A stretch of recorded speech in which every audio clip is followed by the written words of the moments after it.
নমস্কার বন্ধুরা, কথা সিরিয়ালের আজকের পর্বে আপনারা দেখতে পাবেন যে অগ্নি কথাকে ভাত কাপড় দেবে বলে সমস্ত রান্না নিজের হাতে করছে, আর এই সমস্ত কিছু লাইভ করছে অ্যানি আর প্রি।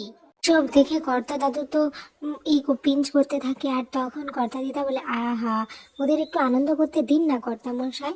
এরপর দেখা যায় এভি রান্নাঘর থেকে ভাতের থালা নিয়ে বেরোচ্ছে, আর এই সমস্ত কিছু কথা দেখে অবাক হয়ে যায়। এরপর সঞ্চিতা কথাকে অগ্নির সামনে এনে দাঁড় করায়। কথা তো অবাক হয়ে যায় আর বলে, আমি ভেবেছিলাম আগের বারের মতো এবারেও আপনি। তখন অগ্নি বলে, আমি জানতাম তো তোর মাথায় গোবর ভর্তি। এরপর অগ্নি কথাকে ভাত কাপড় দিতে গেলে কথা বলে দাঁড়ান। এরপর কথা নিজের মাথায় ঘোমটা টেনে তারপর বলে নিন এবার বলুন। এরপর অগ্নি কথার হাতে ভাত কাপড় দিয়ে বলে, আজ থেকে আমি তো সারা জীবনের ভাত কাপড়ের দায়িত্ব নিলাম। এদিকে দেখা যায় কর্তা দাদু তো খুব খুশি হয়ে যায় আর বলে, আমার আজ খুব আনন্দ হচ্ছে। একদিকে কথা মায়ের ভাত কাপড়, আর একদিকে আমার পূর্বপুরুষের টনিক বেচা কোম্পানি অ্যাওয়ার্ড পাবে। এরপর কথা সবাইকে বলে, আমার একটা কথা আছে, আমরা সবাই মিলে কর্তা দাদু যেখানে অ্যাওয়ার্ড পাবেন ওখানে যাব। আর এখানে তো মেজমাও নেই, মেজমা এলে মেজমাকেও নিয়ে যাবো।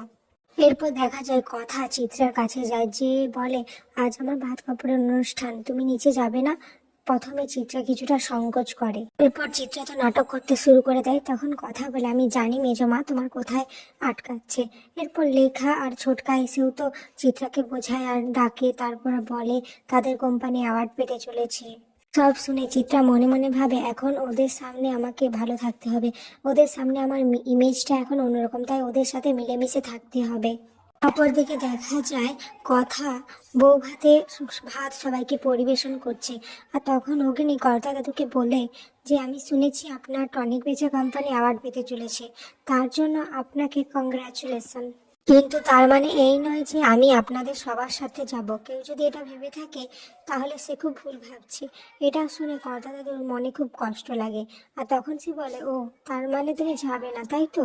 আমি ভেবেছিলাম তুমি বদলে গেছো, কিন্তু না, তুমি বদলাওনি, সেই পাচকগিরি করছো।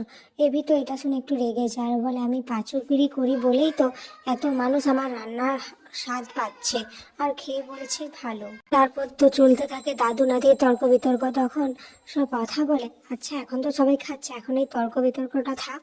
আগামী পর্বে দেখা যায় যে কথারা মিলে সবাই মিলে তো অগ্নিকে রাজি করাতে চায় যে অ্যাওয়ার্ডের শোতে যেতে, কিন্তু অগ্নি প্রথমে কিছুতেই রাজি হচ্ছিল না। তারপরে যখন জায়গাটার নাম শুনে তখন অগ্নি রাজি হয়ে যায়। এরপর অগ্নি কথাকে বলে, যা যা গিয়ে বলে দে আমি যাব সবার সাথে।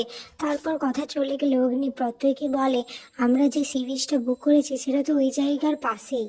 অগ্নি কথাকে সারপ্রাইজ দেওয়ার জন্য সেই জায়গায় চলে যায়, আর দেখা যায় প্রণীত ওই জায়গায় চলে আসে। এখানেই আজকের পর্বটি শেষ হয়ে যায়। ভিডিওটি ভালো লাগলে লাইক কমেন্ট শেয়ার এবং সাবস্ক্রাইব করে দেবেন।